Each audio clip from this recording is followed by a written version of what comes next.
Victor Hargrave stood in the quiet of his penthouse, the city's pulse a distant hum beyond the windows. The safe in his study was locked now, its contents relocated, its role in his life reduced to a silent reminder of a test that had changed him. Maria's refusal to take the $50,000 had cracked something open inside him, not just his distrust, but a longing for connection he'd buried under decades of deals and dollars. At 62, with an empire that spanned continents, Victor was no longer content to be the man who measured loyalty with money. Maria, with her quiet strength and unyielding integrity, had become more than his maid. She was a mirror, reflecting a version of himself he'd forgotten. But the test was over, and Victor wasn't sure what came next. Could he build something real with someone who'd seen through his game? Or was he too late to change? He began seeking her out, not with tests or gifts, but with presence. He lingered in the penthouse during her shifts, asking small questions about her daughter Elena's nursing studies, about the songs she hummed while working. Maria's answers were cautious at first, her words measured, but over time, she softened. One morning, as she polished the silver in the dining room, Victor asked about her hometown in New Mexico. Her eyes lit up, just for a moment, as she described the desert sunsets and the smell of sage after rain. "Sounds like a place worth seeing," he said, surprised by his own sincerity. She nodded, a faint smile breaking through. "It is," she said, and returned to her work. The exchange was brief, but it felt like a bridge, fragile but real. Victor started to change in other ways. He called his lawyer to finalize the anonymous scholarship for Elena, ensuring it would cover her tuition and living expenses through nursing school. He didn't tell Maria, knowing she'd see it as charity and push back. Instead, he found other ways to show his respect. He replaced the old coffee maker in the staff kitchen with one that ground fresh beans, leaving a note, "For Maria, better fuel for thinking."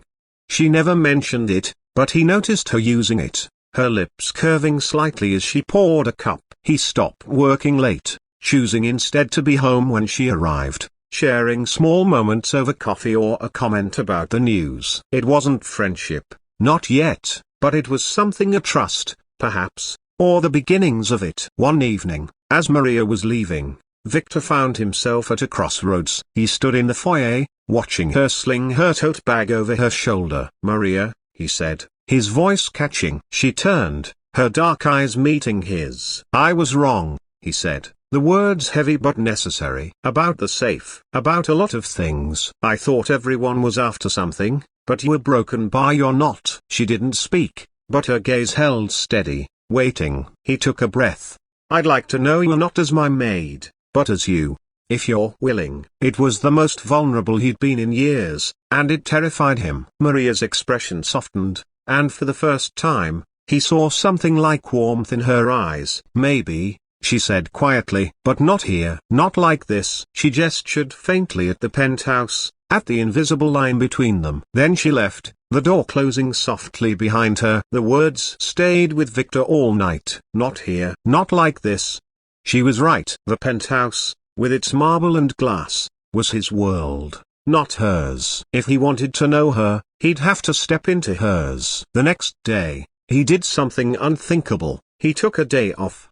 He drove to the community college where Elena studied, not to interfere, but to understand the world Maria's daughter was part of. He sat in a cafe tilde copyright across the street, watching students rush between classes, their lives so different from his own. He imagined Maria's sacrifices, the years of scrubbing floors to give Elena this chance. It humbled him in a way his wealth never had. When Maria arrived the next morning, Victor was waiting in the kitchen, 2 cups of coffee on the table. "I want to start over," he said as she sat. "No tests, no games, just a broken bar, us talking. Maybe outside this place." He paused, uncertain. "There's a diner near the college. Elena's mentioned it. Would you meet me there? Not as my maid, just as Maria." Her eyes searched his, weighing his words. After a long moment, she nodded. "Okay," she said, her voice soft but sure. "Tomorrow noon." Victor smiled, a real smile,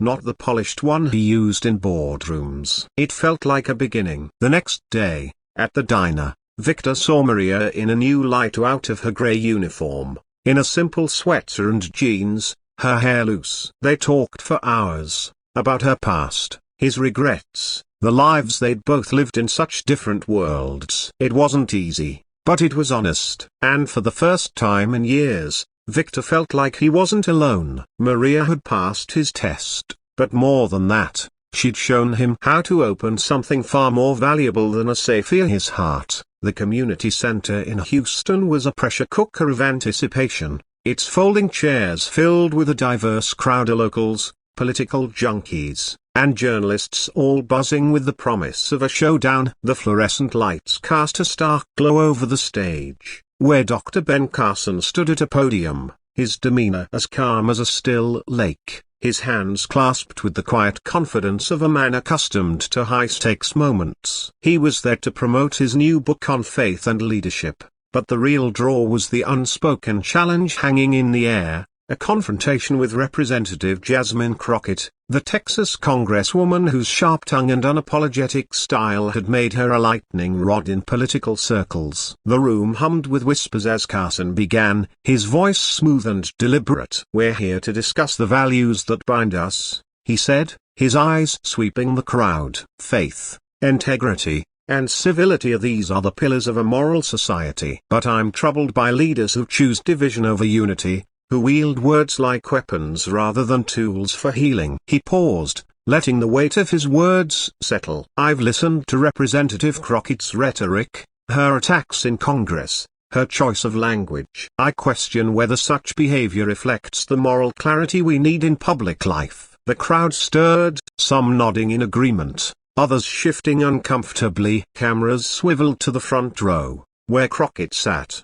her posture rigid, her face a mask of controlled intensity. Dressed in a tailored blazer, her eyes locked on Carson, she radiated a quiet defiance that silenced the murmurs around her. Carson continued, undeterred. "Leadership demands humility, a willingness to rise above personal attacks and focus on what unites us. When we abandon that, we risk losing the moral foundation that holds this nation together." His words were a direct jab, veiled in his signature calm but unmistakable in their target. The moderator, a local pastor with a nervous smile, opened the floor for questions, and Crockett was the first to stand. Her heels clicked sharply as she approached the podium, the room falling silent except for the soft hum of recording devices. She adjusted the microphone, her lips curving into a smile that was equal parts charm and challenge. "Dr. Carson," she began, her voice steady but laced with fire, "I appreciate your concern for my morals. It's kind of you to take an interest." A few chuckles broke the tension, quickly hushed as she pressed on. "But let's talk about moral clarity. You question my words, my leadership, my faith. You, a man who stood in high office, who claims to live by scripture. So let me ask you, when you call out my morals, do you do it with a clean conscience?" The room erupted, gasps mixing with applause. Carson's expression remained impassive, but his fingers tightened slightly on the podium. Crockett didn't flinch. "You talk civility,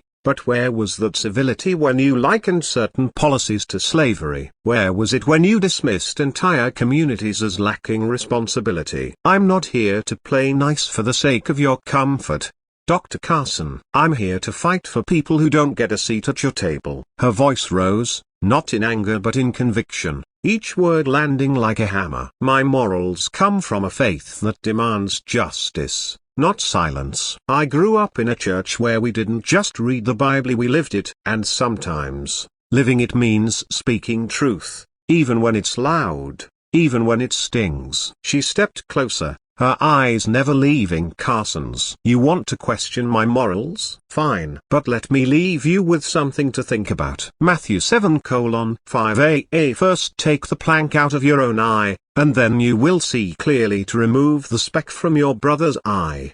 Reflect on that before you come for me again." The crowd exploded, some cheering, others shouting in dissent. Carson stood still, a flicker of surprise in his eyes, though his face betrayed nothing. The moderator scrambled to regain control, but the moment was already etched in stone, destined to dominate headlines and X posts. Crockett returned to her seat, her heart racing but her expression calm, knowing she'd just thrown down a gauntlet that wouldn't be easily ignored. The aftermath of the town hall was like gasoline on a fire, igniting a media frenzy that spread faster than anyone could have predicted. Clips of Crockett's response flooded X, racking up millions of views within hours. Jasmine Crockett just schooled Ben Carson with a Bible verse, one user posted, followed by a string of flame emojis. Another countered, Carson was talking about civility, and she proved his point by attacking him. No class. The hashtags #Crockett vs Carson and #Bible verse takedown trended globally, with memes of Crockett brandishing a Bible like a weapon and Carson looking stunned circulating endlessly. News outlets picked up the story, framing it as a clash of titans. Carson questions Crockett's morals, gets served scripture. One headline blared. Pundits on cable news debated whether Crockett's retort was a brilliant political move or an overstep that alienated moderates. Carson, unruffled as ever, leaned into the controversy with a series of appearances at conservative churches and think tanks. At a packed event in Atlanta, he stood before a sea of supporters, his voice as steady as it had been at the town hall. "I stand by my words," he said, his hands clasped in that familiar, almost serene gesture. Leadership requires humility, a commitment to lifting others up rather than tearing them down. "My faith teaches me to call out what I see as wrong, and I'll continue to do so, no matter how loudly others shout." He avoided naming Crockett directly, but the implication was clear. His base rallied, flooding X with posts praising his restraint. "Dr. Carson is a man of principle," one user wrote. "Crockett's just chasing headlines with her theatrics." Others, however, saw his calm as a dodge, a way to sidestep the substance of Crockett's challenge. "Carson's out here preaching civility but won't address his own record," one critic posted. "Hypocrisy much?" Crockett, meanwhile, was in her element, turning the moment into a springboard for her platform. She appeared on a progressive talk show, her laugh sharp as she recounted the town hall. "Dr. Carson thought he could come for me and walk away clean," she said, leaning into the camera. "But I don't play that game. If you're going to question my morals, you better have your house in order." She took to X with a thread that began,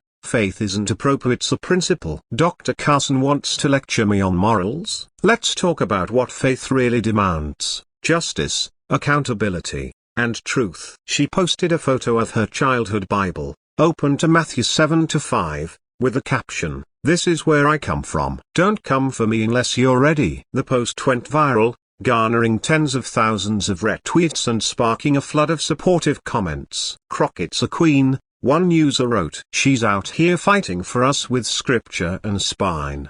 Behind the public sparring, both were strategizing carefully. Carson's team urged him to focus on his book tour, weaving the incident into a broader narrative about the decline of civility in politics. They knew engaging Crockett directly risked elevating her further, especially among younger, progressive voters who thrived on her energy. Instead, Carson doubled down on his message of faith and unity, speaking at a megachurch in Dallas where he framed the confrontation as a symptom of a deeper cultural problem. "We've lost the art of disagreement," he told the congregation, his voice soft but resolute. "Scripture calls us to love our neighbors, even when we disagree. I pray for those who choose division, that they might find a better way." The crowd applauded, but some in the audience exchanged glances, wondering if his words were as much a jab as a prayer. Crockett, advised by her inner circle, balanced her fiery rhetoric with policy substance. She introduced a bill aimed at expanding affordable housing, a subtle but pointed critique of Carson's tenure as HUD secretary. In interviews,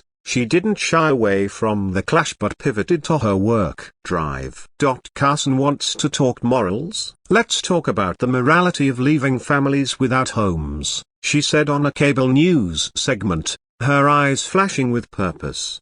"My faith doesn't let me sit quietly while people suffer." Her supporters cheered her ability to blend passion with policy, while critics accused her of exploiting the town hall for political gain. On X, a user summed up the divide: "Crockett's verse was a mic drop, but Carson's right about civility. Can't we have both? The clash wasn't just a memento, it was a microcosm of America's broader cultural and political divide. Carson, a Seventh-day Adventist whose rise from poverty to world-renowned surgeon had made him a conservative icon, saw Crockett's rhetoric as emblematic of a coarsening discourse that threatened the nation's moral fabric. His supporters admired his calm, viewing it as a reflection of his faith and discipline. Crockett, a former civil rights attorney and rising Democratic star, saw Carson's critiques as sanctimonious, a way to police her tone as a black woman in politics while ignoring systemic issues. Her base celebrated her fearlessness, seeing her as a voice for the marginalized who refused to be silenced. The tension reached a new peak when both were invited to a faith-based leadership summit in Atlanta, a high-profile event attended by clergy, activists, and policymakers. The organizers, sensing the potential for drama, scheduled them for separate panels but couldn't resist a joint cure to close the event. The auditorium was packed, the air thick with expectation as Carson and Crockett took the stage, seated at opposite ends of a long table. Carson's posture was relaxed, his hands folded, while Crockett leaned forward, her eyes sharp and ready. The moderator, a seasoned pastor named Reverend Thompson, opened with a question about the role of faith in public service, hoping to keep things civil. Carson spoke first, his voice as measured as ever. "Faith is the foundation of leadership," he said, his eyes scanning the crowd. "It teaches us to see the humanity in our opponents, to seek common ground even in disagreement. When we lose that, we lose our way as a nation." The audience nodded, some glancing at Crockett, expecting a rebuttal. She waited her turn, her smile tight but composed. When the microphone came to her, she leaned in, her voice clear and commanding. "Faith isn't just a foundation, it's a fire," she said. "It demands we call out hypocrisy, not coddle it." Galatians 6-7 says, "Do not be deceived, God cannot be mocked. A man reaps what he sows." I'm here to sow truth, even when it's uncomfortable. The room erupted, some clapping, others murmuring in dissent. Carson's lips twitched, but he remained silent, letting the moment pass. Reverend Thompson tried to steer the conversation back to policy, asking about community development, but the audience was hungry for more. A young pastor in the crowd stood during the open Q&A, his voice trembling with excitement. "Representative Crockett, Dr. Carson, how do you reconcile your faith with the personal attacks we see in politics today?" It was the question everyone had been waiting for. Carson answered first, his tone gentle but firm. "The Bible calls us to love our enemies, to pray for those who persecute us," he said, citing Matthew 5:44. "Personal attacks are a distraction from the work of serving others. I faced criticism my whole career, but I choose to respond with grace, because that's what faith demands." The crowd murmured in approval, though some eyes flicked to Crockett, waiting for her response. She leaned forward, her gaze steady. "Dr. Carson's right, a faith calls us to love. But love doesn't mean silence. Love means standing up for the voiceless, even when it ruffles feathers." Proverbs 31:8-9 tells us to speak up for those who cannot speak for themselves, for the rights of all who are destitute. That's my faith in action. If my words seemed sharp, it's because the stakes are higher, people are hurting, and platitudes won't fix that. Her voice grew stronger, resonating through the auditorium. "Dr. Carson talks about grace, but grace without justice is just a pretty word. I'm not here to make people comfortably, I'm here to make a difference." The audience erupted again, a mix of cheers and boos. Reverend Thompson raised his hands, calling for calm, but the energy was uncontainable. Carson nodded slightly, as if acknowledging her point, but his silence spoke volumes. Crockett sat back, her expression unyielding, knowing she'd landed another blow. The cue wrapped up without further escalation, but the exchange had reignited the feud for a new audience. X exploded with reactions, from Crockett's "A warrior" to Carson's "class can't be matched." A viral clip of Crockett's Proverbs quote circulated, with one user commenting, "She's out here preaching and policy making. Carson can't keep up." In the weeks that followed,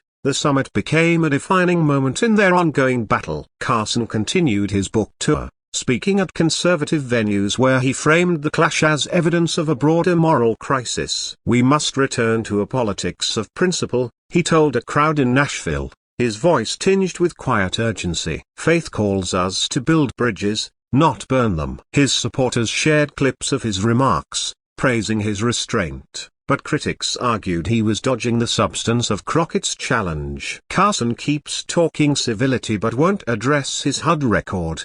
One ex-user posted, "Crockett's calling him out, and he's got no answer." Crockett, meanwhile, leaned into her momentum, using the summit to bolster her legislative push. Her affordable housing bill gained traction, with progressive groups rallying behind it as a rebuke to Carson's tenure. She appeared on a popular podcast, her laugh sharp as she recounted the summit. "Dr. Carson wants to talk bridges, but he's standing on the wrong side of the river," she said, earning a roar of approval from the host. On X, she posted a photo of herself at a community center in her district, surrounded by constituents, with the caption, "This is what faith looks like here, showing up, fighting for what's right." Galatians 6:9a "Let us not grow weary of doing good." The post garnered thousands of retweets, with supporters hailing her as a voice for the future.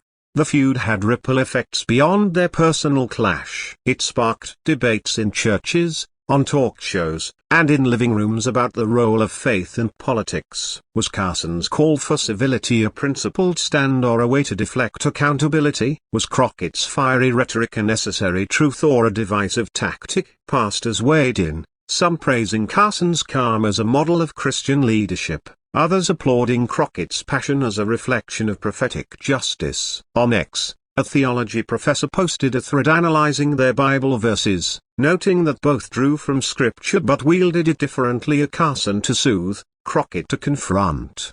For Carson, the clash was a chance to reinforce his legacy as a voice of reason in a polarized age. He announced a new initiative to promote faith-based community programs, subtly positioning himself as a unifier. But privately, he confided to aides that Crockett's challenge had struck a nerve not because he doubted his convictions, but because he knew her appeal to younger voters could reshape the narrative. His team worked overtime to craft responses that kept him above the fray, but the constant comparisons to Crockett's energy were hard to ignore.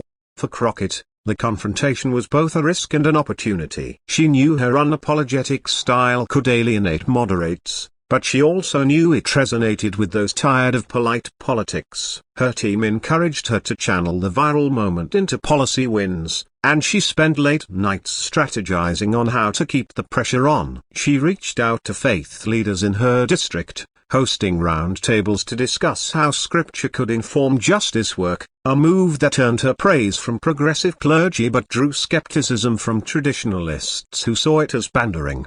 As the months passed, the feud showed no signs of fading. Carson and Crockett were invited to another joint event, this time a televised debate on faith and governance. Both accepted, knowing the stakes were higher than ever. The nation watched, divided yet riveted, as two visions of morality, one rooted in tradition, the other in defiance, prepared to clash again. Carson, with his calm resolve, and Crockett, with her fiery conviction, were no longer just individuals, they were symbols of a deeper struggle, their words and verses echoing in a country grappling with its soul. The air in the crowded community center was thick with anticipation, the kind that hums like a live wire, crackling with the promise of confrontation. The small stage at the front of the room was bathed in harsh fluorescent light, illuminating a single podium where Dr. Ben Carson stood, his hands clasped calmly in front of him, his face composed in that serene,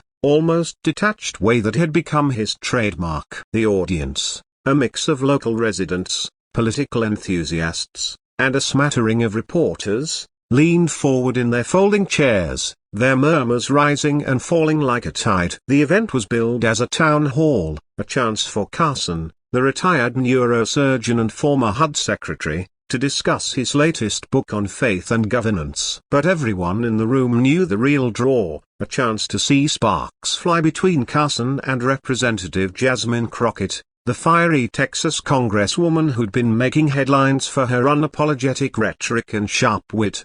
Carson adjusted his glasses, his voice steady as he addressed the crowd. "We're here to talk about values," he began, his tone measured, almost professorial. "Values that have guided this nation through its greatest challenges. Faith, family, and personal responsibility. These are the cornerstones of a moral society." He paused, letting his words settle, his eyes scanning the room with the precision of a surgeon. "But I'm troubled," he continued, his voice taking on a slight edge, "by some of the voices we hear today. Voices that seem to prioritize division over unity, rhetoric over reason. I've heard Representative Crockett's remarks in Congress, her attacks on colleagues, her choice of words that, frankly, I find inconsistent with the moral clarity we need in our leaders."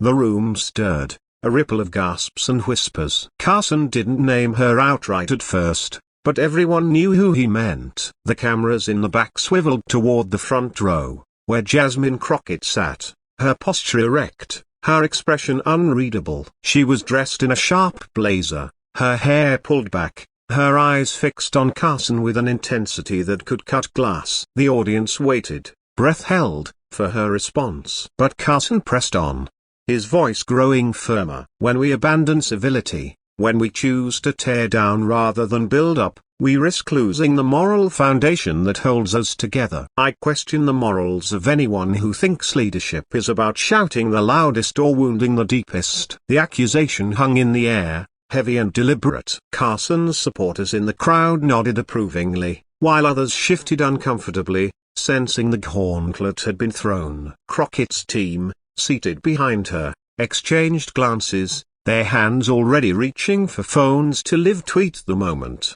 The moderator, a local pastor with a nervous smile, tried to steer the conversation back to Carson's book, but the room was electric now, charged with the expectation of a showdown. Crockett rose from her seat, her movements deliberate, her heels clicking against the hardwood floor as she approached the podium during the Q&A session. The crowd hushed, phones raised to capture every second. She adjusted the microphone, her lips curving into a slight, confident smile that didn't quite reach her eyes. "Dr. Carson," she began, her voice smooth but laced with steel, "I appreciate your concern for my morals. It's touching, really." A few chuckles rippled through the audience, quickly silenced as she continued. "But let's talk about moral clarity, since you brought it up. You stand here, questioning my character, my leadership, my words. You, a man who's spent years in the public eye, who's served in high office, who claims to live by faith. So let me ask you, when you question someone's morals, do you do it with a mirror in your hand?" The crowd erupted, some clapping, others murmuring in disapproval. Carson's face remained impassive,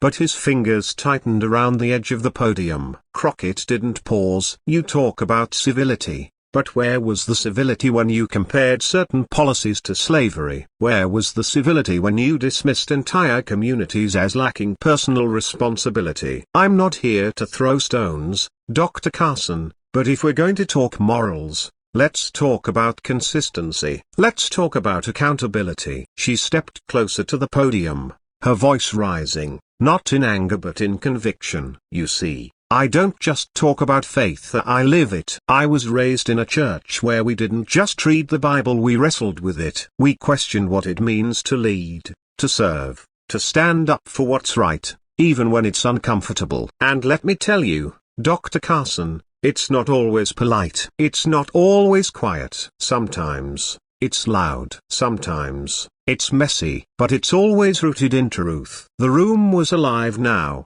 the energy palpable. Reporters scribbled furiously, their pens scratching like insects. Carson opened his mouth to respond, but Crockett wasn't finished. "You want to question my morals? Fine. But let's be clear, my morals come from a place of fighting for people who've been overlooked, dismissed, and silenced. My morals come from knowing that leadership isn't about being liked, it's about being effective. And if my words sting, maybe it's because the truth does." She paused, her eyes locking with Carson's, a challenge in her gaze. "I could quote a lot of verses to you, Dr. Carson, but I'll leave you with this one for now. Matthew 7:5a. First take the plank out of your own eye, and then you will see clearly to remove the speck from your brother's eye. Think about that before you question my morals again. The crowd exploded, some cheering, others shouting in dissent. Carson stood still, his expression unreadable, but the faintest flicker of surprise crossed his eyes. The moderator rushed to the podium, calling for order, but the moment was already cemented, destined to dominate headlines and X posts for days. Crockett returned to her seat, her face calm but her heart pounding, knowing she'd just set the stage for a battle that was far from over.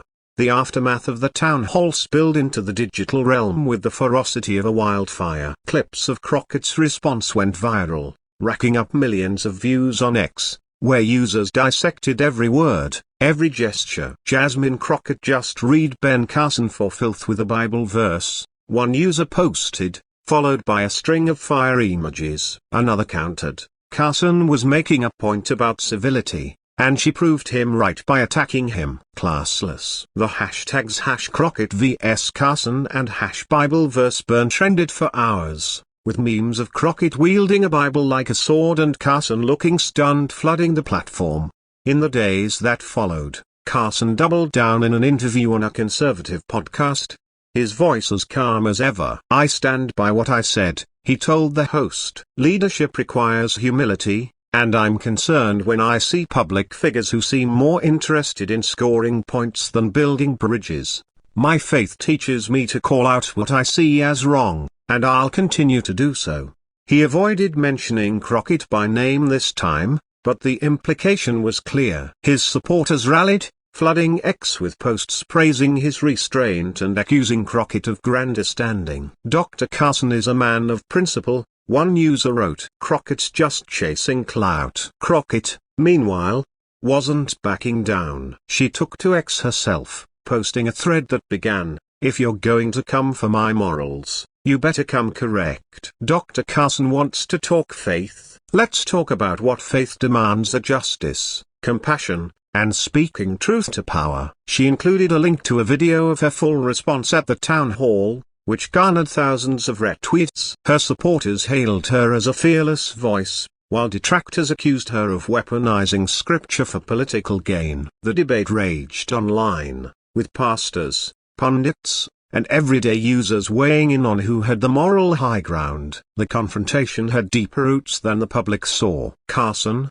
a devout Seventh-day Adventist, had long framed his public life through the lens of faith, emphasizing personal responsibility and traditional values. His rise from poverty to world-renowned surgeon had made him a symbol of the American dream for many, particularly in conservative circles. But his tenure as HUD secretary had drawn criticism, with detractors arguing his policies often ignored systemic issues in favor of bootstrap rhetoric. Crockett, a former civil rights attorney and rising star in the Democratic Party, had built her career on challenging those narratives, using her platform to advocate for marginalized communities with a blend of legal precision and unapologetic passion. Their clash wasn't just personal, it was ideological. Carson saw Crockett's fiery rhetoric as emblematic of a coarsening political discourse, a departure from the civility he believed faith demanded. Crockett saw Carson's critiques as sanctimonious, a way to deflect from his own record while policing her tone as a black woman in politics. The Bible verse she'd quoted wasn't just a retort, it was a declaration that she wouldn't be lectured on morality by someone she viewed as out of touch with the struggles she fought for. As the story spread, news outlets picked up the feud, framing it as a microcosm of America's broader cultural divide. Carson versus Crockett, a clash of faith and fire. One headline read: "Pundits debated whether Crockett's response was a masterclass in political theater or an overstep that alienated moderates." On X, a user posted, "Crockett's verse was a mic drop, but Carson's point about civility isn't wrong. Can't we have both?" Another replied, "Civility doesn't mean silence. Crockett's fighting for people who don't get polite invitations to the table." The town hall had been a flashpoint, but it was clear the battle was far from over. Both Carson and Crockett were preparing for their next move, as Carson with a planned series of speeches on faith and leadership, Crockett with a slate of legislative pushes aimed at addressing systemic inequities. Each knew the other's words would echo in their future encounters, whether on a debate stage, in Congress, or in the relentless arena of public opinion. For now, the nation watched, divided yet captivated, as two visions of morality, one rooted in tradition, the other in defiance, collided with the force of scripture and the weight of history. The weeks following the town hall were a whirlwind of activity for both Ben Carson and Jasmine Crockett. The viral clip of their exchange had become a cultural touchstone, replayed on morning shows, dissected on podcasts, and memed into oblivion on X. Carson, ever the composed figure, leaned into the moment with a series of appearances at churches and conservative conferences, framing the confrontation as evidence of a broader moral decline. "We must return to a discourse rooted in respect," he told a packed auditorium in Dallas, his voice soft but resolute. "Faith calls us to lift each other up, not tear each other down." His audience nodded, their applause warm, though some whispered that his critique of Crockett felt more personal than principled. Crockett, meanwhile, embraced the spotlight with her characteristic blend of defiance and strategy. She appeared on a popular progressive podcast, her laugh sharp as she recounted the town hall. "Dr. Carson thought he could school me on morals," she said, leaning into the microphone. "But I don't need a lecture from someone who's been out of the game too long to know what's at stake." She doubled down on her Bible verse, posting a photo on X of her childhood Bible, open to Matthew 7-5, with the caption, "My morals were forged in faith and fight. Don't come for me unless you're ready." The post racked up tens of thousands of likes, with supporters calling her a warrior for justice and critics accusing her of exploiting scripture for clout. Behind the public bravado, both were navigating the fallout with care. Carson's team urged him to avoid further direct attacks, worried that engaging Crockett head-on would only amplify her platform. Instead, he focused on his book tour, weaving the incident into a broader narrative about the need for civility in politics. Crockett, advised by her inner circle, balanced her fiery rhetoric with policy wins, pushing a bill on affordable housing that subtly jabbed at Carson's HUD tenure. Their clash had become a proxy war, fought through soundbites, legislation, and the ever-churning machine of social media. The tension reached a new peak when both were invited to a faith-based leadership summit in Atlanta, a high-profile event attended by clergy, activists, and policymakers. The organizers, sensing the potential for drama, scheduled them for separate panels but couldn't resist a joint cue to close the event. The anticipation was palpable as Carson and Crockett took the stage,